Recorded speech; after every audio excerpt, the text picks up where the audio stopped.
Welcome to Girl Please, where we dive into real conversations, real laughs, and real life. Just a quick note, the views and opinions expressed on this show are our own and don't represent anyone else's. We keep it fun, open, and honest, so let's get into it. This is Girl Please. I swear I'm breaking bad. Oh yeah, best believe you gon' come correct. Oh yeah, yeah. Just to let you know, you can't take my soul, but you get to me. I swear I'm breaking bad. So, we're gonna change over a little bit and talk about mental health. So we did incorporate a little bit about how fitness can, have a combination of helping towards your mental health. So, what do you do for yourself other than exercise? I like to read. I also like to make music, of course, and I smoke weed. I'm not gonna lie. Okay. Yeah, I smoke weed. That definitely helps relax me. I know there's a little stigma about it, but it doesn't take anything away from me. It's my go-to. When I feel a little uptight, I do that. But what I love about weed is, like, I heard people say a lot that it's addicting, and I do smoke like large amounts, but I can go days or weeks without it. It doesn't change my mood. And if I don't go to that gym, it's a different Dell. It's a different Dell. So those are the things that I do for my stress. I mean, that can be kind of seen as a regimen. You know what I mean? There's people every day that take antidepressants, anti-anxiety, mood stabilizers, of all kinds. And it's like, I don't really understand the difference. You know what I mean? Right. If that's part of your regimen, because it keeps you at a certain level, or it does whatever it does for you. Yeah. I mean, I don't see anything wrong with that. I definitely used to take antidepressants at a time because I was having mental health issues, depression, and things like that. But what it mainly did was cause me to gain weight, and I got further from it. And it took me a while because I was listening to the doctors and things like that, going to therapy. And when I really got back in there and I started doing things for myself, I was like, I feel better now. Yeah. And I don't need this medicine. Right. It's making me gain weight really crazy. How long did you take the medication? It was about a year and a half. But it was doing things to my body that I just, as a 20-year-old dude, I'm like, absolutely not. I'm not taking this. I was also prescribed with some medication before, just going through some things, but I decided not to take it. Like, I took it for probably like a week. And then I had a conversation with my uncle, and he was just like, baby, I don't think you need it. Just find other ways. And I just grew my relationship more with God, and then I just stopped taking it, and I felt fine. Working out, I was definitely using the workout aspect to get over things too. Like, I would get up in the morning, take my bike to the track. I would ride my bike for like 4 miles. In between miles, I would do push-ups, flip the tires, run up the stairs. Field training. Yeah. Yeah. But all of that was like clarity for me. Yeah. And it was like working out in the sun did something for me. It's almost like you're punishing yourself in a way. You know a little bit, taking yourself through something. Yeah. It's almost like a focus somewhere else, but you know that punishment is going to pay off for you in several different ways. And that's how I looked at it. So, yeah. I've also been prescribed meds before when I was, now that I look back on it, I think I had postpartum depression. But at the same time, I was going through probably one of the hardest times in my life. And I had to really sit with it and wonder, like, do I have an imbalance overall, or do I need to address what is making me feel this way? And I do know that when it comes to postpartum, part of that is truly an imbalance. But first, I wanted to address the actual issues that were going on to make sure there wasn't, postpartum as opposed to situational depression.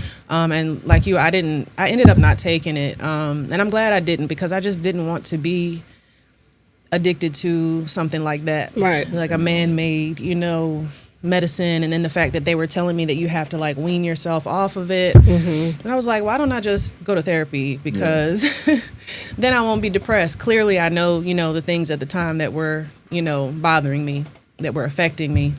So I ended up doing that, and we've talked about therapy before with most of our guests, actually. So what was your experience when it came to therapy? Like, did you do that because somebody told you? That's unfortunately a lot of the times the case with men. I think women will be like, you need help, you need therapy. Sometimes people come upon that themselves and they decide they want to. Like, what was the motivation for therapy for you?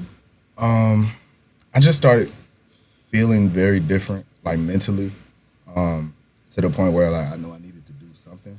So I was spending more time inside than I was outside because I felt like maybe today's not a day I should go outside. Okay. I'm not feeling too in control. And I did have women in my life telling me that I should go to therapy, and they definitely helped me find a therapist because I was somebody who was against it for quite a bit.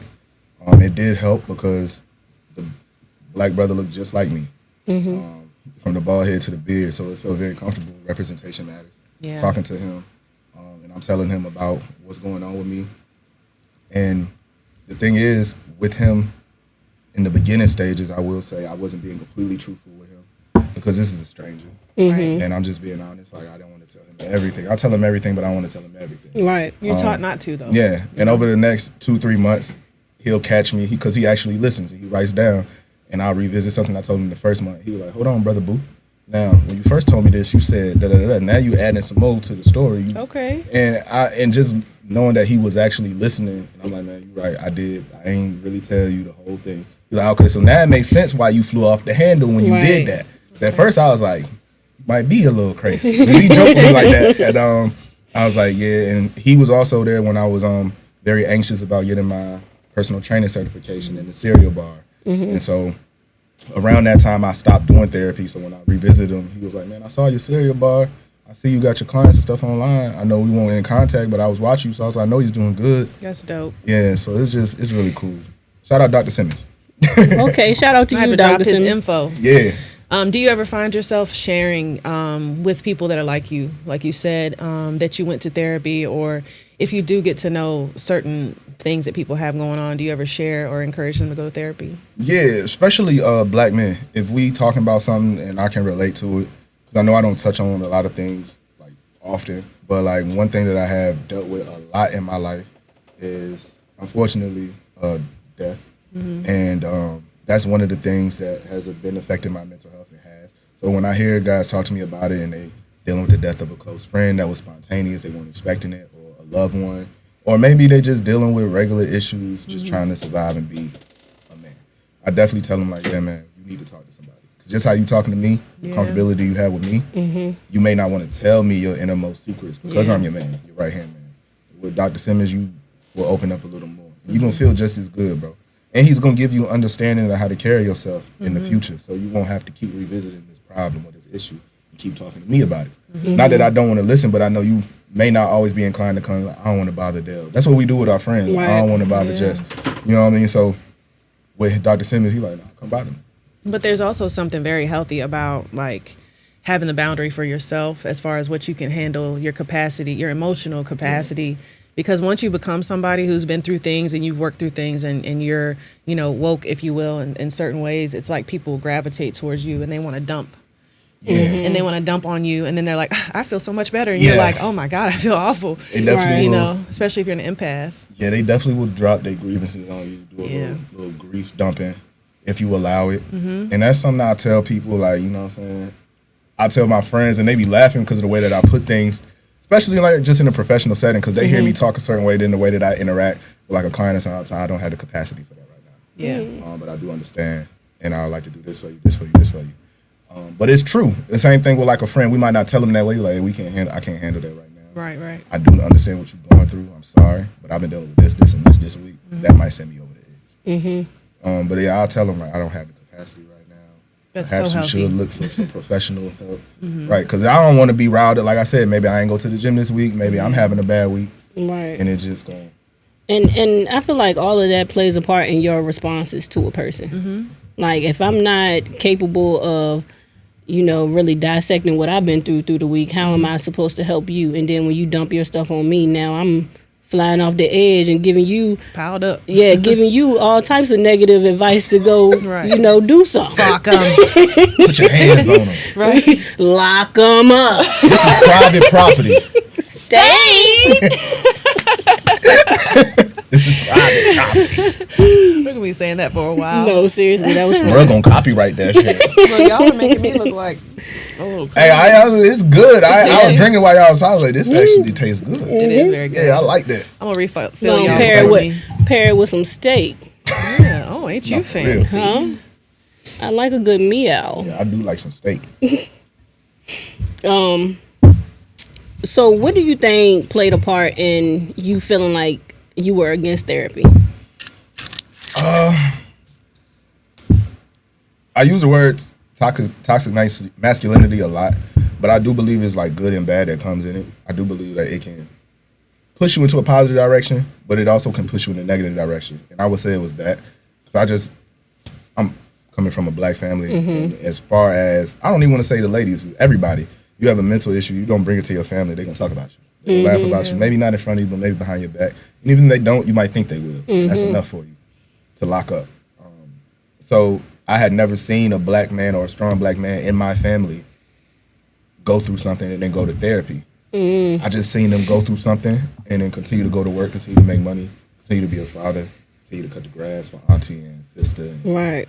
And I'm like, okay, so that's how I should be. I'm feeling real soft right now. I need to tighten up. And you keep tightening up over like 3, 4, 5, 6 years. I feel like usually around like 23, 24 is when they catch up on you, because you really get in the real world. Yeah. You're like, man, I've had so much happen to me. It's people that was the same age as me. They just stopped being here. They disappeared. They died. I never processed that. Here I am. You might get to places in your life where everything good just keeps happening to you. And you're like, I'm like 27 now, man. I really wish my friend would have made it to like 22, 23. I would like them to see it. So I'm like, yeah, that was one thing that I always had in my head. Like, therapy ain't for us. Therapy isn't for black people, but it absolutely is. I think that we need it more than anything. Yeah. Yeah. Yeah. You don't have to tell everybody you're going, but you definitely should go. Just do doing the work. Like Dr. Simmons used to send me home with homework. You're like, okay, you was talking about this person, or this woman. I want you to call her this weekend and say this. I want you to call your mom and tell her this. When your mom asks you, do you need help? I know that you provide everything for her and your sister, but when she asks you for a reason. You shouldn't be feeling like you need to lie to her. And I'm like, okay, he's right. Because she is asking for a reason. I'm her child. And the way that I act, she like my child. I feel like I need to put her in a play in this house and do these things. And she only asked me to be her son. I'm putting that weight on myself. Yeah. And on that topic, too, that kind of sets you up when it comes to relationships. Like if that is your relationship dynamic with your mom and your sister, and you feel like you're supposed to just kind of push through, and you're not supposed to be considered, I think that translates into relationships, absolutely. And eventually, I think because we are truly, in my opinion, made to like serve each other and like, what's the word? Just balance. Like sometimes you might have a great day, sometimes she may not. Right. Sometimes she may be lacking in a certain place, and you fill that in. And if you don't see that or aren't shown that, growing up, it's like a lot of men, I think, end up just so depleted because they feel like being a man is paying the I have to do bills, everything. working through everything and not saying nothing about it, and that's so unfair to men, I think, because for someone to have that mentality that they're a provider or they are the backbone, the protection and things like that, to only be completely taken advantage of, and then the moment that you're stressed or the moment that you feel weak, that you're called soft. I mean, I think that's a terrible position for men to be in. It's difficult. And that's why I always tell them, like, try to get that therapy, bro. Yeah. You're going to keep locking it in, and it's not going to work in your favor. And I also get where they come from with the standpoint of wanting to lock it in, because I just always think of the scenario like think of like the Titanic, when they hit the iceberg. I'm sure there was people on the bell of the boat with the captain. He told everyone to go down. If they saw in his face immediately that he was scared, he let go of the wheel, there would be nothing but panic ensuing. Right. Which isn't going to help the problem. And I think that's where a lot of men they like, if I can't handle it, I got to keep my hand on the wheel to see if I can maneuver it in some type of way. They can go down to the hull of the ship, but I have to try to find a way. Right. I may not be able to meet them down there. I may, in my story up top, but I'm going to try to guide the ship. And I think that's where a lot of dudes mess up at because they don't want to try to get the help. They rather do it on their own. And I know how I feel. Yeah. You don't want the help. Mm-hmm. Well, because it reveals what you have been taught is weakness, and it's not exactly weakness. I think it's so dope because it's actually you taking control and like bettering yourself to be the best that you can possibly be. That's what really makes a man, in my opinion. Right. Is taking control, being in tune with your emotions, addressing your issues. Like, there's really not a lot of men that way. So I think it's like a vicious circle because, you know, they're expected to provide and protect and all those things. And then if they don't, they ain't shit. Or if they're mad or, you know, sad or whatever, or they fall off the wagon a little bit because they have so much weight on their shoulders, you know, they're so criticized. And then they might have a woman sitting at home doing nothing and she's like, you know, the queen of the world. And it's like, you're supposed to be his partner. You know, even a lot of women don't realize that when your man is tired, weak, whatever, you are really supposed to be his helpmate. You are really supposed to notice, like, this man has been working all week until whatever time at night. I'm not going to complain to him about giving me affection. I'm not going to complain to him about these little things because you have to understand he's only human. And I don't know, I just feel like good men, true men, get the short end of the stick. The shitty end of the stick sometimes. Yeah, they really do. And then a lot of people are raising women who don't appreciate that also. You know, I think that's a systematic thing, though. That's another since we're talking about relationships, are you in one? What's going on, listeners? Before we jump into the next section of the podcast, we want to take a second to thank our incredible sponsors, No Label. At No Label, they believe in more than just clothing. We believe in empowering individuals to embrace their mental health journey while fostering a sense of community that thrives on understanding and support. Not only do we create stylish clothing and comfortable streetwear for everybody from men, women to children, but we also support our community through a variety of mental health resources and mental health advocacy. We provide vital mental health support in the home, school, and community settings.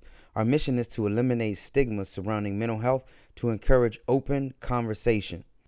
So when you choose No Label products, you're not only getting fantastic apparel, you're contributing to a movement that promotes mental health awareness and support. Together, we can make a difference.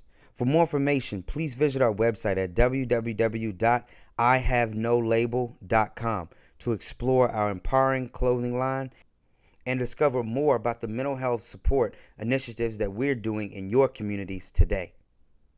Yeah, I am. Good. So, are you happily in one? Yeah, definitely. Don't get him in trouble. He ain't gonna say no. Yeah, I ain't gonna say no, but I'm happy in my relationship. That's great. I ain't gonna get my head pecked now. I'll never say no. You know, save that off camera. But I asked because a lot of people get in relationship and then you're just there. You know, you don't have a goal for your relationship, or, you know, it was times in my life when I was with people, but I wasn't with them. Right. If that makes sense. No, I get what you mean. So, like, yeah, I'm here, and yeah, you can consider it us being in a relationship, but am I being loved properly? Mm-hmm. Am I being honored properly? Mm-hmm. You know, I just don't, I don't know. There's been a lot of that for me in the past. You know, now I am in a relationship, in a happily relationship, but yeah, I just asked that question for that reason. Yeah, I'm definitely happy. Like, I don't have any complaints. I get listened to. It's not really anything that takes away from, like, Dell, like, my music. Like, she totally understands. She supports, which I can't really ask for anything better than that. She will definitely try to be at anything I'm doing. If I was to, say, for instance, be on the way here today and both my vehicles went down, she'll take my car, which means the most to me, because I feel like I always do most things on my own. So to have help, you know, it's not familiar to me, but I do enjoy it. It's definitely a good time. And like I said, I always want to take care of everything. So, like, around, like, my birthday, it's like a totally different experience. Because I'm so used to doing everything on my own. It's like, no, I'm going to treat you. I'm going to take you here. I'm going to do this. I love that. That's nice. So it's just, I love that. Yes, it's beautiful. So,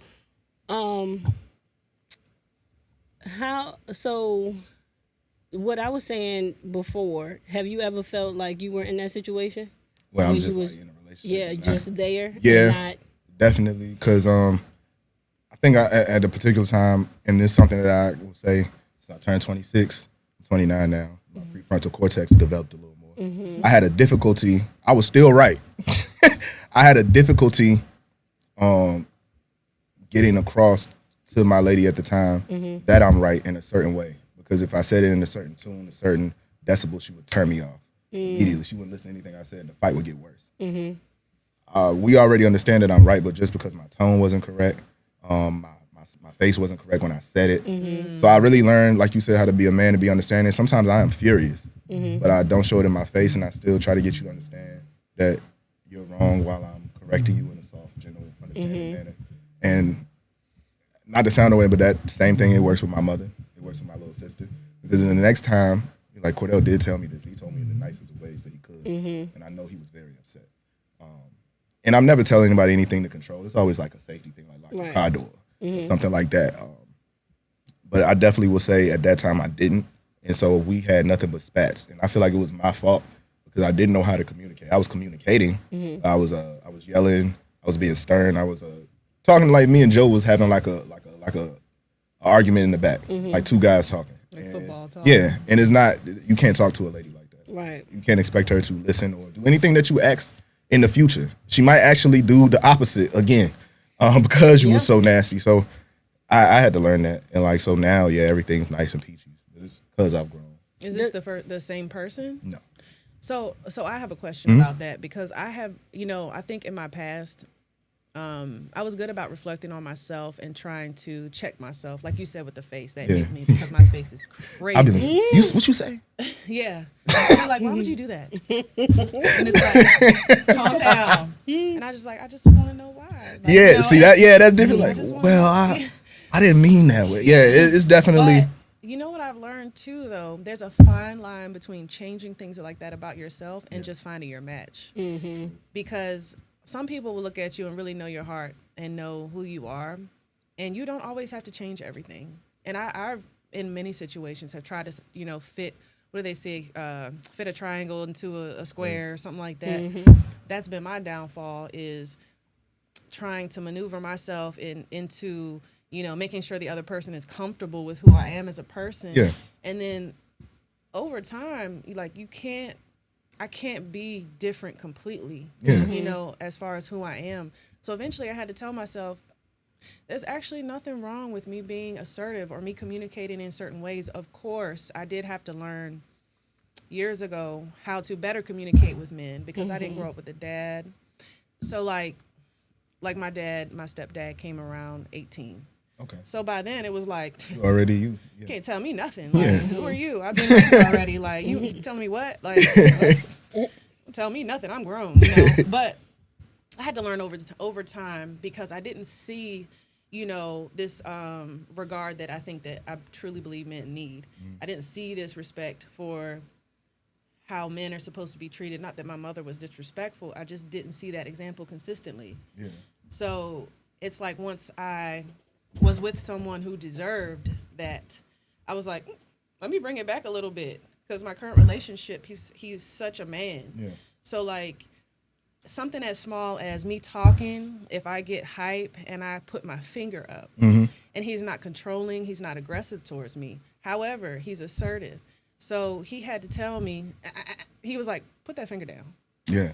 Anybody else would have said that to me, and I'd be like, you don't tell me what to do with my finger. But with him, I was like, okay. Yeah, it's the same way. What finger? Like sometimes you just have to show, like, because like they'll get around you, like, am I yelling? Yeah. No. But I had to learn, though. It's communication. Yeah. Yeah, but what I had to learn, though, is everybody is not actually deserving of you humbling yourself. Some people will take advantage of that. Precisely. Yeah.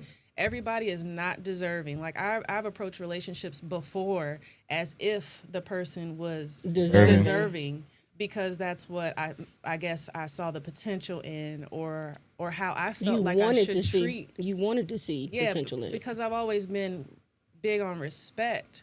But then eventually you start to see, I don't actually respect this person. Yeah. So that's why I talk to him the way that I do. And that's this person why I don't give a fuck respect about me. What he says. That's why he treats me this way. Yeah, so then it can change you if you're a person who can, go back and forth. Yeah. But then if you put me in front of someone who is respectful and all of these things, it's just like, okay, I'm gonna put my finger down. Yes, sir. Yeah. Whatever you say. But you talk to somebody else that's interacted with me or who has been with me, they would be shocked to know put it down. Yeah. that I choose to humble myself. But to me, it's like, that's the least I can do. That's nothing for me to not put my finger up. If it makes you feel a way, I don't have to do that. Right. You know, so it's crazy how different people will bring different things out of you. I would say the same. Crazy. Sure. Because I was friend. I know. Huh? Used to be turned up. Huh?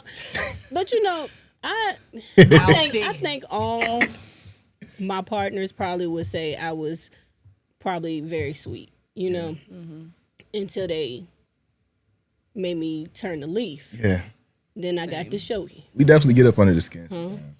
Yeah. Waiting to exhale. But anywho, let's move on to red flags. What is a red flag for you? Like in a relationship?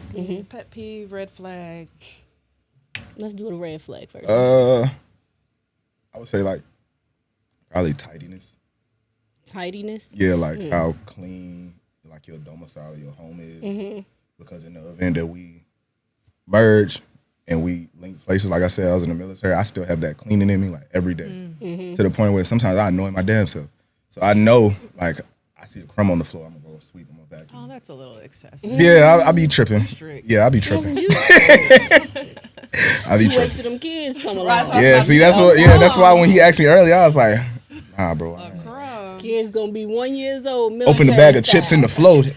Yeah. Look, daddy. It's real. It's real. Oh, they gonna stress you the fuck out there. Like, clean that up, man. So basically, you feel like if she don't wash her dishes, she don't wash everything. Nah, else. and see, that's the other thing. Like, if she don't, I'm gonna wash them. That's so it's a red flag, but it's not anything I can't get past. It just showed me like, okay, I'm probably gonna be the one that's gonna do the cleaning, which I don't feel like is a big deal. But do you need balance though if you're gonna do the cleaning? Yeah, like it can't be like a monstrous amount of like destruction in the living room every day. But yeah, I could definitely Like deal if with you it. do the cleaning, you expect her, or it would be nice if she would maybe do the cooking or the laundry or. See, yeah, she could do like the laundry. If I clean, this is the weird thing about me. I'm gonna want to cook too, because I'm gonna want to clean up after I cook. I'm gonna clean up the counters. I'm gonna sweep the floor and all that good stuff. Part of the process. Yeah. I get it. But I don't want to clean the dishes. Nah, So that's what I have teenagers for. I got a dishwasher now. So. Yeah. I loaded that thing Praise the before I Lord came up for here. So with that being said about relationships, like we talk about love languages almost every episode because I think it's such an interesting thing to hear and like also see if people can reflect on why they are the way they are. Yeah. So do you know your love language? Yeah, I do. I like verbal confirmation. I also like gifts. I will say, and I'm like pretty low maintenance with it. Like, I'll probably send you like my workout video before I upload it anywhere. Like probably a personal record or something. I'm really excited. I'm sending it to you because I want you to say something like, "Good job, babe. That's so good." And she does. Like, like that's so good. You so strong. But like that, like seriously, as men, like they not gonna tell you because like we want to hear that. You're like, thank you. Like she know. That's a lot. Like not everybody. She was like, not everybody can do that. I'm like, yeah, you're right.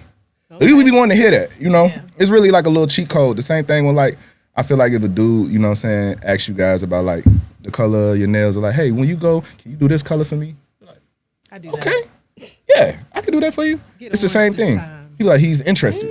Yeah, like he interested. It make it seem. Yeah. So it's things like that I like. And then like I said, gifts.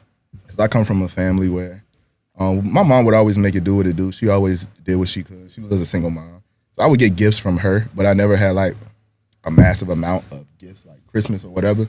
So like now it just be like, I'm like, oh, it's my day. She's like, yeah, the whole day. And it don't even like a guy like me, I'm like, all right, I get my presents like it's 15 minutes, this is for me. Like, nah, we're gonna do this later. And then this and this. And then your friends coming to do this. And I'm like, oh, this is the whole day about me? I'm like, yeah. I'm like, huh. Thank you. That's yeah. That's a little more acts of service though, if you think about it. Okay. Yeah, because like you said, if somebody hands you gifts and you open a bunch of gifts for 15 minutes, is that as fulfilling? I get really excited because it's like the things that she got me or whatever, but you probably right, acts of service too. So I'll say those 3. So like if somebody, for example, you've been meaning to, I don't know, clean your car out, which you might not let a woman clean your car, but even if she did, like if you need to clean your car out and she sees like, okay, he's been busy, he doesn't have time for this, or I'd rather spend time with him and have somebody else handle it. You know, what if she pays somebody to detail your car? You know, that's kind of like acts of service, like somebody notices where you need something or where you like something. Yeah. Or they put forth this effort to make you feel special, like a whole day. Okay. You know? That makes sense. Yeah. I just had one of my friends, she gave me like a magnetic tripod to help me out in the gym, and I've been using that every day. So sticking that joint on everything. The tripod though. It was probably more so about I needed that. I need this and it's helping and she me. met that need. Yeah. It's the thought that goes into it. Yeah. I'm an acts of service person. That's why I kind of picked that apart because it's not really the actual item. It's more so like the effort and the thought process. Think about you. Yeah. I agree. So, what is a pet peeve of yours?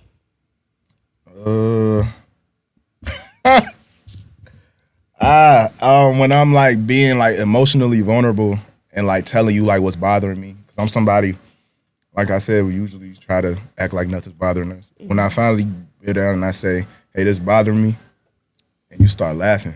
Ooh. Or like we having an argument and you start laughing. Not even intentionally. Sometimes it's like some people are just like that. They like I'ma just laugh this off before like, cause you like really shit. Like just, you know, you might be red in the face.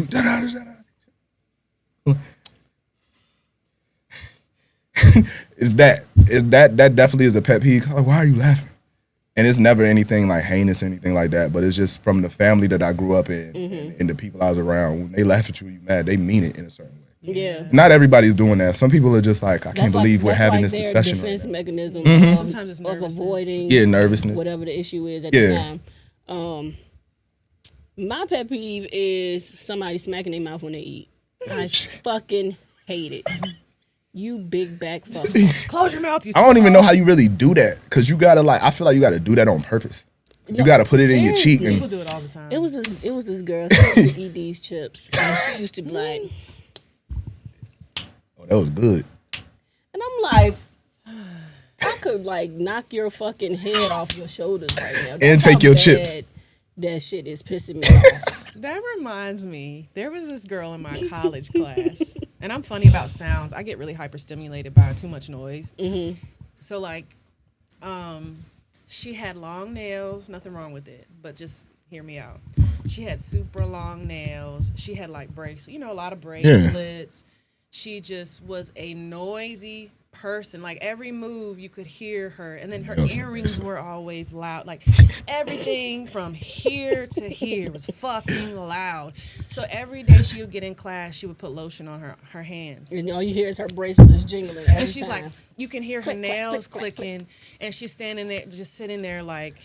Her earrings are clanking, her bracelets, her nails. Like, bitch, we see you. There's so much going on. God damn. And it's just like, I just wish she would put her lotion on at home like she probably don't even know what the hell going on. I feel like she did. It was the way that she sat and the way that she like chomped her gum while she was doing it. But that's was another just thing like too. In between every bracelet. I'm like, did you not have the time to get ready this morning? And nobody can even see your wrists anyway. Your whole wrist. Your whole wrist is full of bracelets. Mind you, my kids, they're little, and if they smack their mouth, I'm the same way. Oh yeah. Close your mouth. Yeah. We don't eat like that. Yeah. Because we not gonna do that. Not finna be at the restaurant and you smacking your damn mouth beside me. Take your plate. Don't worry about it. Pack the shit up. We gonna eat at the house. You embarrassing me. Off for the rest of this damn night. That's like that gum popping. Oh yeah. Some people good at it. Like, golly, man, I thought it was one bubble. Oh, you talking about when people move their teeth together and it's like a pop? Yeah. I do that a lot. They be talking while they do it. Sometimes, but. It's not to be annoying. It's like anxiety. I used to buy Orbit gum like by the pounds. God damn. You feel like kept them in business. It must have been like I must have been going through a lot with my mental health for real, because it was like something that was killing my anxiety a little bit, and I would chew gum like like a person smoked cigarettes, I was chewing gum. My There's a boyfriend would be connection like, there. "What the fuck? Like, why you chew something? Cause I need it, or I'm gonna go crazy." There's a connection there. It's like when you're developing, it's called like the anal oral stage. And some people some people need to do something with their mouth when they're stressed. Like some babies need You pacifiers. could choose better things, Jessica. Pacifiers. They get older. They want to do the thumb. For you, Then they do the therapy for pen you. when they get older in the office. Yeah, it keeps traveling up. A word. I didn't say a word. Well, that can be a good thing. Keep you all happy. Anyway, Let's talk about music. Hey. tell us about it. Your passion. So music has been at the forefront of my life for as long as I can remember. But up until like I say high school, I did not start making music, and even up until like college, I didn't start putting it out. So around 2015, 2016 is when I started putting out music, and I actually like more genres than just hip hop. I like to write music for others, whether it be R&B, it could be rock, heavy metal, jazz, whatever, what have you. I'm very skilled at that, and what I've been trying to bring to the forefront as of late is just showing people how versatile and skilled I am. And I think I've been shocking a lot of people because their introduction to me was probably trap music, which no discredit to anybody. I feel like trap music doesn't take too much mental thought or effort behind it. You can always be slamming and jamming, having people vibing, but when you can make people feel like a relatable life instance happen and put it in a song and put it in the words and make them feel feelings, they may cry. They may call you and be like, yo, I didn't know you made this. This made me think of such and such.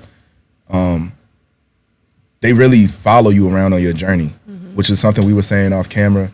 I was talking about as far as my music. Like, I live in Richmond. I've been living there for like 4 to 5 years. When I go to like a bar or a place, I usually have people walk up to me and want to take pictures because they know who Dell B is. They're my largest fan base.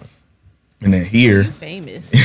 something slight. You fancy, huh? And then it trickles down here because I feel like the biggest social media wagon down here is like Facebook. I mean, of course, everybody knows about your Instagram, but as far as like people you went to high school with, elementary, it's Facebook.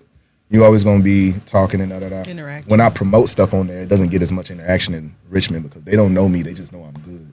And they're like, I want to share this. Oh, this is my mom's trainer, but he does this. This looks crazy. Did you see this? Whereas back home, this is Dell that went to Nottaway with me, and I like to make music too. So I'm going to like it. I might not share it, which is fine, but it does deafen the ears of the people that's listening. They might not catch on to it till like 3 years later, which is still fine with me because I'm somebody, like, just touching back on the gym, I had to get used to delayed gratification. So I have people walk up to me and they be like, this song is the best thing you've ever made, and it's from my freshman project, and I've gotten so much better than that since then. And I have to understand that they're still on their journey, they still finding me, and I have to leave things out continuously for them to keep finding so they can keep. A lot of people don't want to just come look when you got like 1 to 2 songs. They want to go on the journey. You're like, oh, he got 3 projects. I'm going to listen to this today. Let me see what he's talking about. That's how I am. Yeah. Who's your biggest inspiration in the If it's not in depth, you just scratching the surface. industry? Like right now? Well, actually, let's go back a little bit. Okay. From when you first began, and then now. So when I first began making music before my grandma passed, because my grandmother was Nigerian, she used to play me a lot of Sade. And I love Sade. Sade actually was my introduction to this guy by the name of MF Doom. He's also a rapper from New York or somewhere in that area. Those were my first 2 introductions to music in general, whether she was R&B and he was like old school hip hop. But when I heard it, and then all of a sudden they collaborated, which to me, they collaborated, I felt like because I listened to them. Because as far as like walks of life, I don't feel like they knew of each other. It's so crazy. But they have like projects they put out, and I would like listen to them, and I would rap for my grandma, and she would be like, baby, you're really good. And I always just kept that and stuck with it. And as I got older and like other families started hearing about it, like, hey, B won't lie, you really good, cuz. Like, I'm like, thanks, cuz I appreciate it, man. I be trying. And everybody was like, you need to do something with it. And that's when I really started going to the studio, laying down tracks, putting out music, seeing what I sound like for real. And as I got older, it just got a lot better. But definitely Sade and MF Doom, those are my inspirations then. Now, it's a cat by the name of La Russell from Vallejo, California. He's a completely independent artist. He is a marvel to me because that's exactly what I want to do. I feel like I'm just as versatile and talented. I can get on anybody's track, whether it be R&B, jazz, whatever, what have you, like I said, and bring something to it that makes people want to come check me out. Whatever I just did, they want to see if I got some more. Even if I don't, I have other things for them to listen to. Him and another guy from Buffalo, New York, by the name of Conway the Machine. He is extremely talented. He is, and this is something that's hard for me to say because I really do think I'm really great at this.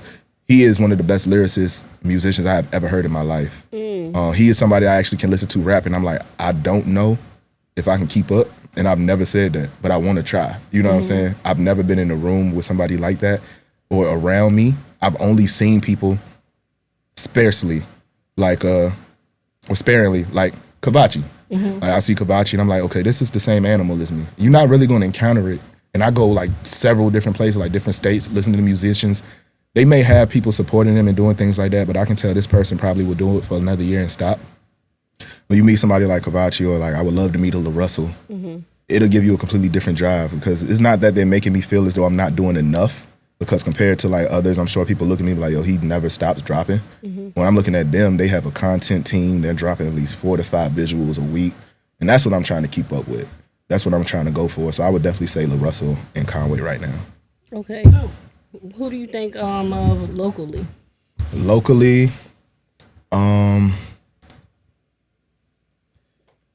just as far as like who I like see and I'm like, I really like, they speaks volumes. Besides Kavachi. This is for the record, I love Kavachi. We love some you, girl. Yeah, she's amazing. That music is top tier. Yeah. I mean, She has very great energy. talented. Yeah, that's Hope Wells' finest right there. She's a superstar. She is. She is. Here, What about before you? 'Cause Before when me? I was coming up back in the day, a long time before Back in you. the I was this man right here, my brother. So Chucky, Joe, Lay. I would always hear Doc Strange. Yeah. I like to listen to his That's stuff. kind of more my generation. Yeah, so, honestly. but even then, like, it's probably like a handful that you remember. So it's never been like group after group after group after group. So you always like are picking from the same cats, and it's just like it speaks volumes because some people are just scared to do this. You really put yourself out there, it's easy to be made fun of. That's true even in the podcast space. You Yeah, know, like, it's easy for anybody to make fun of you because they sitting at home, they not doing it. But when you got the content that they listen to, nobody's gonna laugh. When they go and like, look at this, laugh with me. They're like, that's actually really good. Yeah. And they be like, oh, my thing is always, we're brave enough to absolutely. try. You know what I mean? You guys are really good at what you do. Oh, well, thank you. Yeah. Thanks. We're still learning. Y'all making somebody like me comfortable. I don't talk that much. You talking? Yeah, a lot of people that's viewing can attest to this. Like, I don't talk that much. Joe gonna say different, but he's like my man, so you know him since school. But like a lot of people, they have not been able to get conversations out of me since like middle school. I don't talk that much. Yeah, Still getting used to the camera, but I can conversate. You know, I'm kind of a one or the other. Like I say nothing at all, really. Or y'all beat me. Y'all got me looking crazy. Hold on. Look at that was done a long time ago. Cheers. Got a little spit in the bottom. It was like speed it up. The baby sitting. But yeah, I love to hear that. So, all right. So we want to do some rapid fire questions. Okay. Do you want to do them all, or you want me to do them? You can do them. Okay, cool. So they're just one of the other questions. If you want to elaborate just a little bit, you can. Okay. If something comes to mind. So, are you ready? Yep. All right. And this is basically your preferences. Okay. Local love or global? Global. Wine or liquor? Wine. Let's go back to the local level, love or global, because we were talking about that a little off camera. Yeah. So I wanted you to be able to have the time to elaborate on that. Okay. So I'm very intrinsic when it comes to like my statistics with my music. Joe can attest to this. So I visually look and see where my streams come from. Okay. And unfortunately, and I do love everyone here, most of my streams do not come from here. So when people get upset with me or they have attitudes or whatever and they decide they're not gonna listen, it doesn't take away from any of my listeners. The city that I live in, as well as the 7-5 where the cereal bar is, and surrounding cities, they really are what pays those bills. And I know a large portion of that is because when I promote here, which I do strategically like everywhere else, again, it's because I'm Dell that went to school with you. You may not be as lenient to support or share. Or maybe you like, I don't want to share this boy doing all this cussing. I got a good business job right now. I totally understand all of those things. But what I do want people to know, I don't like when the younger cats that make music say like nobody's ever made it from here. No, I haven't made it, but I can speak of a cat that's a little older than me that has, and is still putting them in. But we don't speak about anybody that wins here because we want to put the mentality out that it's crabs in a bucket and you will never succeed. You kind of screaming in a dark hallway, and that's not what's going on. That means that somebody along the way, they found out that they might not have what it takes, and they said, this is as far as anybody can go. I'm going to make sure I put that stigma out. And it's just not true. Because they don't want you to do better than them. Which is why I always tell like the young cats about paying for your beats. That was something I'd never heard coming up. I never heard anybody I looked up to that made music because they also make their own beats. But a lot of people I listened to, they was getting beats off YouTube and just throw them up on DistroKid, put it out. That's stealing. And if you blow up past 50,000 streams or whatever, that producer's going to reach out to you for compensation. And me, the way that I'm doing it, I now have a producer. He's from Russia, actually. He's sending me beats frequently because he sees what I'm doing. He's making money. I'm making money. I'm paying him. And he's like, I enjoy this whole process. But definitely, I want that global love because when I go to different places and these people don't know me, that's the real reassurance. Unfortunately, people that I know since I've been born or growing up, they're not going to give me the outright how they feel about my music. They may lie to tell you they like it, or they might be like, this is all right, when it's sensational. Those two things can happen.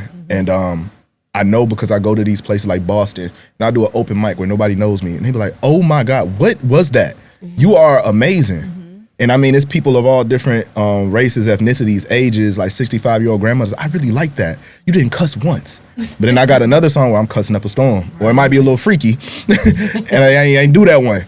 But like everybody's like, yo, that was so cool. Can I put this on?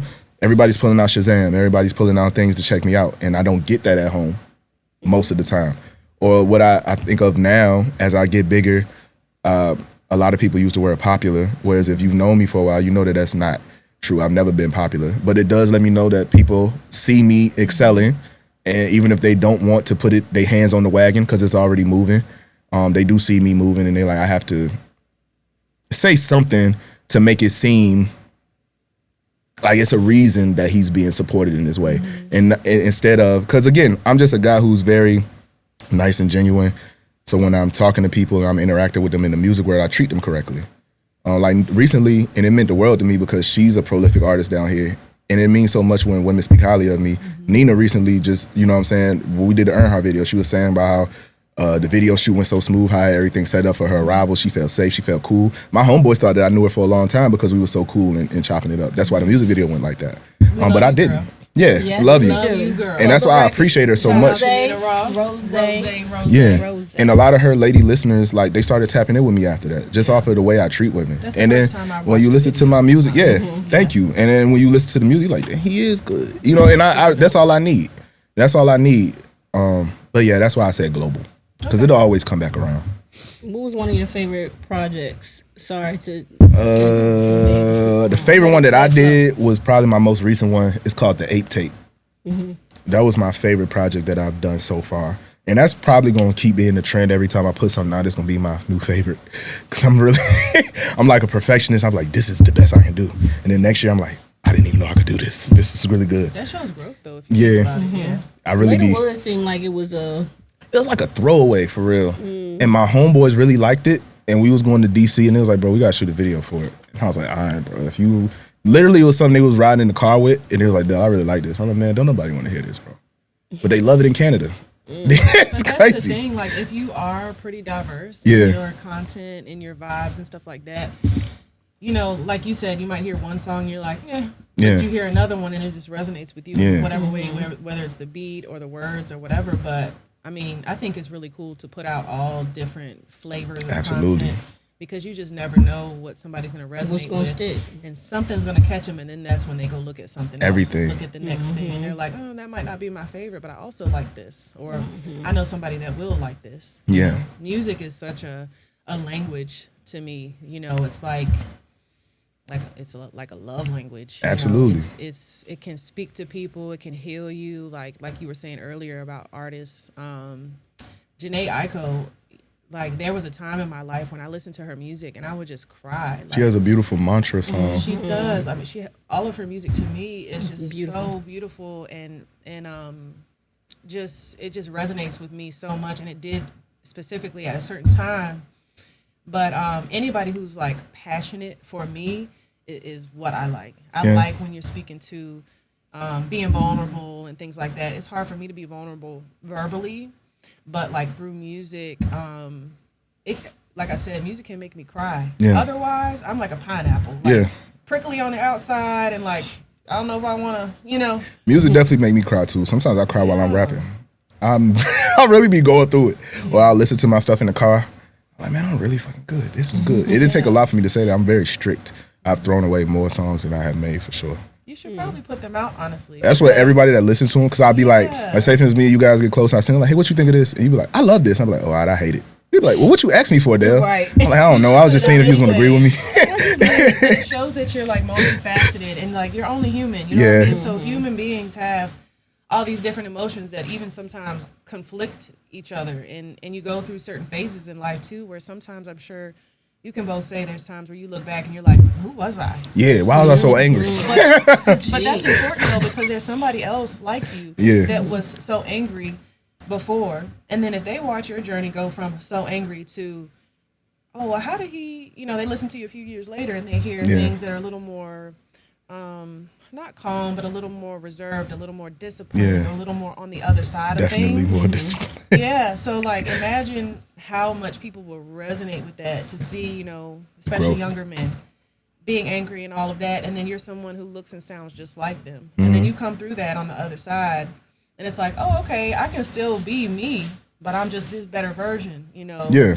And I think that's what the journey is all about, like when it comes to music.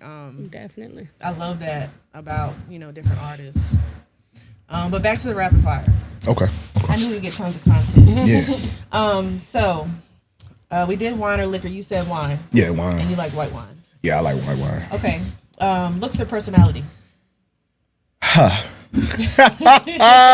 Both of them. Is that a choice? Yes. I say What's both. more important? The personality is more important. But I do need something to look at. I'm just being genuine. Like, I like to keep myself up, so you can't just be looking crazy. Now, I love your personality, and that's beautiful. But I definitely want something to look at. Something to take home to my mom. You know. Okay, so with that being said, what do you think your mom expects looks-wise? Because you said that about looks. My mother does not care as long as it is a sister. Okay. Yeah. My mom does not care. She just wants more melanated grandbabies.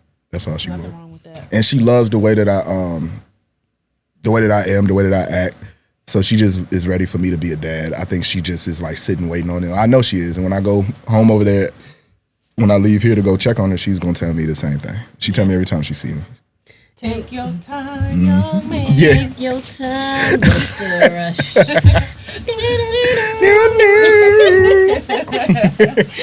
But from that question of looks or personality, my question to that is, what's the first thing you see on the opposite sex when you look at them? When I look at them, the first thing that I look at, it's gonna sound crazy. It's funny as hell. The first thing I look at is their eyes. The eyes? Yeah, the eyes. I'm definitely like a soul gazer. So I'm not gonna like upon immediate interaction on some weird shit, like stare in your eyes. But during conversation, if we talking and I look at them, I'm like, oh yeah, I like that. Those are beautiful. Those are beautiful. Your eyes are beautiful. Like, what are you talking about? Oh, your eyes. Your eyes. Is it? Do you feel like it's something behind them? Because you ever looked at somebody? And Yeah, because it's not always like I've seen people like their eyes are green and hazel. It's not the color.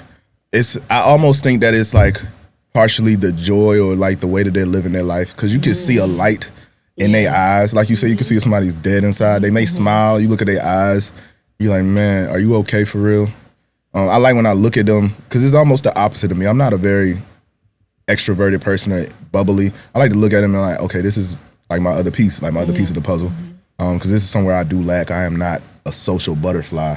I like to look at them and I'm like, yeah, I can see that you brighten up a room. You brightening me up. Like, you know what I'm saying? Like I said, you guys are getting me to talk. Same thing. Like, if I can lock in with somebody like that and they get me to talk and I'm telling them about what I really like anime and all this other stuff and weightlifting, and I get to talking the numbers and she just like, And I'm like, oh, my bad. I like that. So you like to be seen. Yeah. You like to truly be seen. For sure. Somebody to appreciate all the, because you seem very like multifaceted. Like, Yeah. You feel like rap, anime. You said something about like rock. You said something about all these things. So somebody who like probably makes you or allows you to be yourself. Yeah. And embraces all the things that are you. And they may not always like. I don't want to say care, but they may be like, let me get him talking today because he's not talking right now. They're like, oh, this not the same weight you did last week. What is this? And I'm like, oh, so today I was doing the Romanian deadlift. So I decreased the weight by like a little 50. I was like, you don't care, do you? And she's like, nah, I just want to make sure you was okay. But she don't say no, but she like, I just want to make sure you was okay. Because then I start yapping. And I'm like, well, since you brought it up though, look at this. You see how this look different? She's like, And I'm like, shut up. She's good for you. Yeah, for sure. She's good for you. I love that. He smile, look, he can't even open his eyes. He's smiling so hard. I love that. I think mine. The first thing I see on a person when I look at them is their teeth. The teeth. Oh yeah, you gotta look at the teeth. Like the teeth is really. Would you ever be with somebody whose teeth is like bad? Fuck out of here. What do I look at? You know, it's just I don't know. Like I don't know. Yeah, because if your teeth bad, your breath gonna stink. But you gotta get some dentures. I don't know what I look at first. I think it depends. Honestly, because we always talk about a journey. It depends. Because like, all right, take it back, like college days, right? Yeah. The first thing I looked at was shoes. Okay. Oh. True. No doubt. I used to see if you what you got on. Thing. I remember there was this guy. I'm not gonna say his name because a lot of people know him. So you remember College Hill? I was at Virginia State, so I'll just say that he was on College Hill. Okay. Okay. But we used to kick it or whatever. Nothing like that. He was really just somebody I kicked it with to chill with. But every time he took his shoes off, he had a hole in his sock. Oh damn. And I mean a big hole, like the whole like the toe was out. And I'm just like. You just don't care that much. You know you gotta take your shoes off. I know he don't like me. I know he can't like me. There's no way. He don't care. I'm one of the fellas to him. There's no way he likes me, knowing he's gonna come over here. This was planned, and your big toe was hanging out. The whole toe. Keep your shoes on. Like what? Like, who does that? That brother was lifting weights with his socks. He just did not care. That was just. Ugh. But yeah, I think it was shoes first. Now, what do I look at first? Honestly, I don't know that there's something I looked at first when it came to my relationship. I would say, and I tell people all the time, I've lived many lives like that have kind of groomed me into what I truly find important. And I do appreciate looks. I used to be really bad about that, though. I love pretty men, like men pretty as meat. Yeah. So pretty as meat. Whatever people's opinion is on that. Yeah. But I learned, character is so attractive. So I think now I peep how, like in my relationship, hearing over time and seeing how somebody treats people and watching them take care of other people, or knowing, oh yeah, you can call him for anything, or yeah, he is a really nice guy. I kept hearing, he's such a great guy. He's such a great guy. Oh my God, really? So that for me is so attractive because, you know, looks are cool and everything, but. Could you be with somebody that had bad teeth? She not playing about these teeth. Fine, bad. Like, I don't Story want, time! like, don't smile. Like instead of going down, they coming like this way. No, I'm all right on that. Story time. Said nah. Story time. I was dating this guy senior year. I just told the story yesterday. It's funny you say that about teeth. I had a high school sweetheart who was such a nice guy. Like, can't say one bad thing about him. Right? Broke up with him because I was like, you're too nice. It was so crazy. But the next guy I got with was a bad boy. And he moved from another school. And right before he moved here, somebody knocked his front tooth out. Damn. And I still dated him. Oh, shit. He was missing. So to this day, my little sister, who's, you know, over 30 years old, she'll still be like, do you remember Toothless? Toothless! I'm like, and I'm always like, the dragon? No, but I'm always like, he had, you know, all but one. Yeah. But still. He said all but All one. but one. And All for one and one for all. Hey, right in the front. All for one for all. Carmen. I know. Well, this is one of the big boys. One of one. Oh yeah, I mean, see, you Right in the know, front. that's the front door.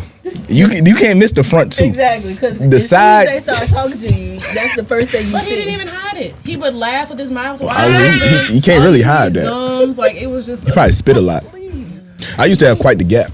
I know. Really? Yeah, I know. You I had closed it up? I had braces. Mm-hmm. Really? Yeah, I had braces for like 4-5 years. I think gaps are great. For real, man. Nah, I could stick a stop sign in it. God That shit was damn. big. Yeah, it was bad. Hey, pull that old. Nah, don't pull none of that. Screen. Don't pull nothing on screen, Joe. Don't you go through no not away book. Gap. No. Oh, man, that's funny. But I always tell her gap is so cute. It's a little teeny. See, yours It's looks so nice. cute. Mine's I was put my way nail in it. wider. Yeah, you could put. Mine's was way wider. It was One bad. of my dear friends, she had a gap too, and then she got braces. And every time I see her, I'd be like, "Why are you doing that?" It's different. Like, now. it You're not bothered yourself. me. So then she lost her retainer, Mm-hmm. and I was like, now you're gonna have a gap again. And I was so happy when her gap came back. I just think it's so. That's- I don't know. It's just. Just over here. My mom paid for my braces. If you got braces, every time I see you, I would look at you like this. Like, why are you doing that? I stopped wearing my retainer because it was hurting. Luckily, my teeth didn't retract. Because my mama spent hella money. She was furious. That's about to be me. Yeah. I gotta. She was like, "Where's the retainer?"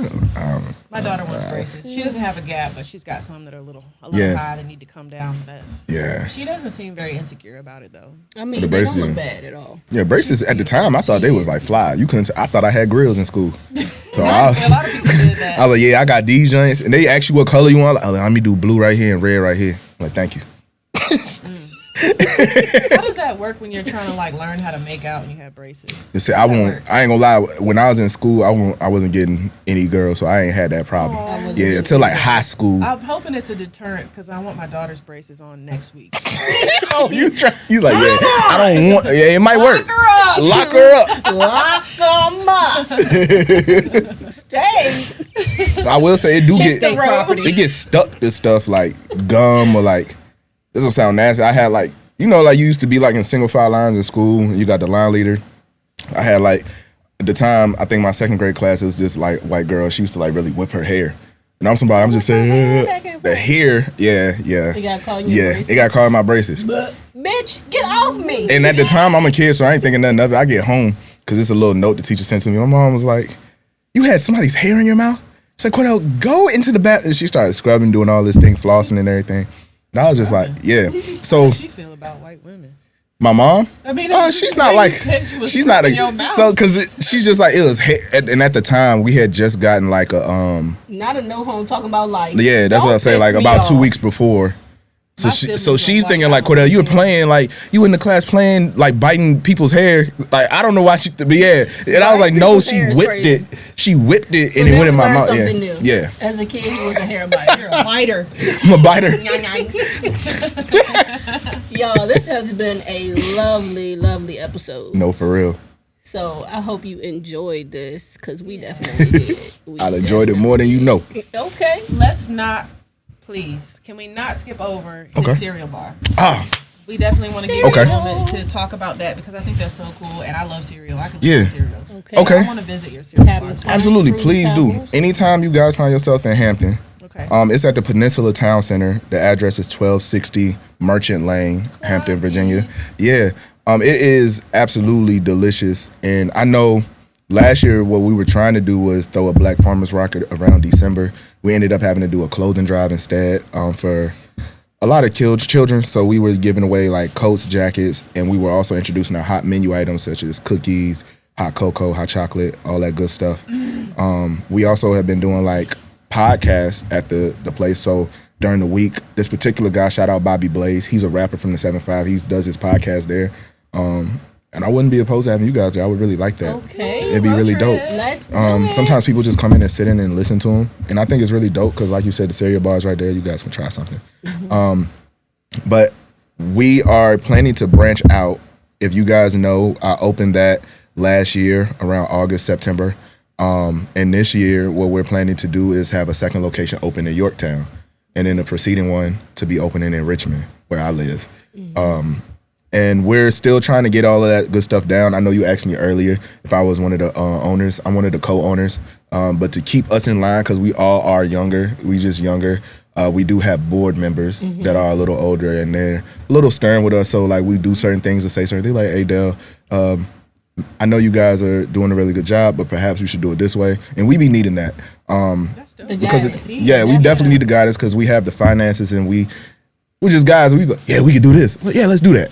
They're like, well, maybe we should do it this way. And I'm like, we definitely be needing that. So it's honestly a good Shout core. out to y'all for giving them, corrective criticism and guiding them in the right direction for this thing to flow. Definitely. It should be. Shout out Miss B. Okay. She's Say like, the name of it. Day and night, right? yeah, Day and Night Cereal Bar. Day and Night. It is a franchise based out of based out of Los Angeles. That's where the original one is from.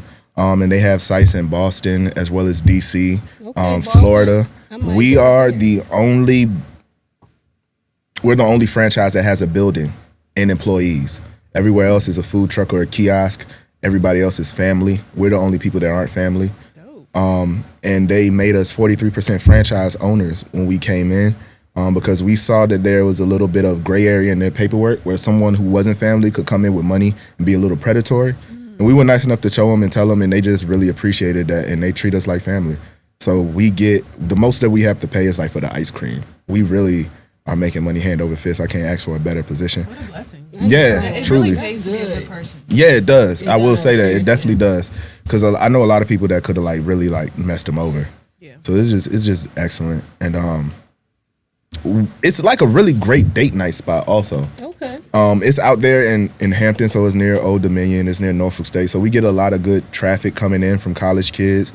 We try to employ the college kids, make them look good on the resume. We had a young man. Now, y'all out there, go ahead and apply. That's what we were telling the parents also. Like, we had a young man, and just we had differences, but we had him as like a general manager sort of deal. And I don't think people know how good that looks on a resume. Even though you're 17, you're trying to get an apartment, you're a general manager. It's no different than like a GM for like a Walmart. Like, you're a big deal. Yeah. And we're really not actually doing anything other than manage the store. But we saying, so it's just, we're trying to do things for the community in different ways, because a lot of those opportunities weren't present for us. So we just want to make sure that we're doing the most that we can. That's really dope. It's really a niche too type of place. Like, there's probably not a lot of competition. It's not. It's honestly, I've seen more cereal bars incorporating ice cream and things of that nature since we did. And it's not a knock or anything, but our ingredients are a lot different. And I need to do a better job of pushing the content out. I got lazy after last year. Like I told you, I got wrapped up with the personal training business, and I stopped taking content. But honestly, our menu items are like borderline gourmet. Kids will go and like, of course, they'll get like whatever, like Sweet Frog. They'll make something monstrous and say it's delicious. But our menu items, gummy worms and everything on the ice cream and the cereal. But they love it. And what I have is like a lot of adults come in. They're like, oh, I just brought him, and then I'm like, I think you'll like this. And they're like, I'll try it. And they're like, this is really good. This is 'Cause you can get the bowl, you can get the smoothie. We have different variations. We also sell exotic snacks. So anything you see, like if you ever seen like a, I don't know, just off the top, like maybe a pink wafer flavored soda. We have like things like that, a Faygo that you may have never seen the color of, or chips, black truffle Lays if you've never seen those. Just different things. A lot of people come just for that, just to get like exotic snacks, or to get like memorabilia. Like I'm a big Cowboys fan. We have a 1995 championship cereal box to the cameraman.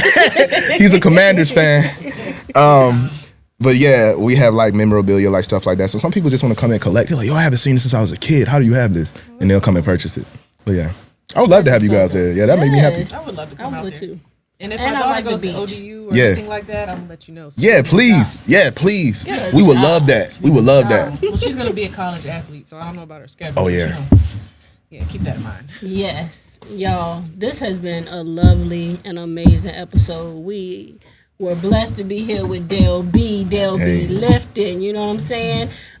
Dell B has worn many hats and still willing to put some more on. So we talking lifting, fitness, we talking cereal bar, we talking music. You feel me? Absolutely. So stay tuned, cause you will see him again. Dell, thank you so much No for your problem. time. It's been a pleasure. We really appreciate you. It's so nice to meet you in person. Yeah. You're a great conversationalist. I love when people can just vibe and talk, and you can learn something from people. So thank you for that experience with you.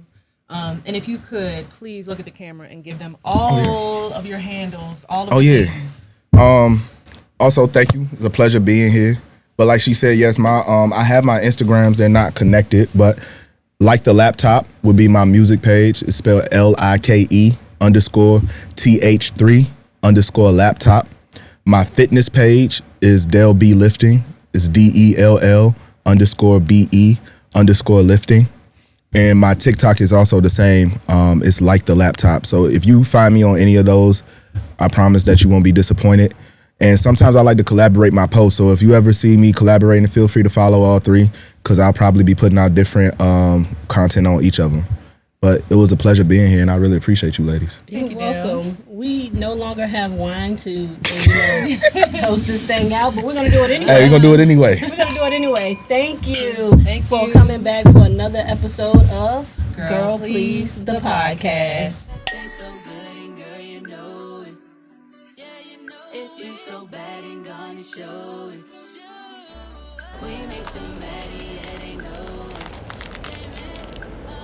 It's Joe Frost.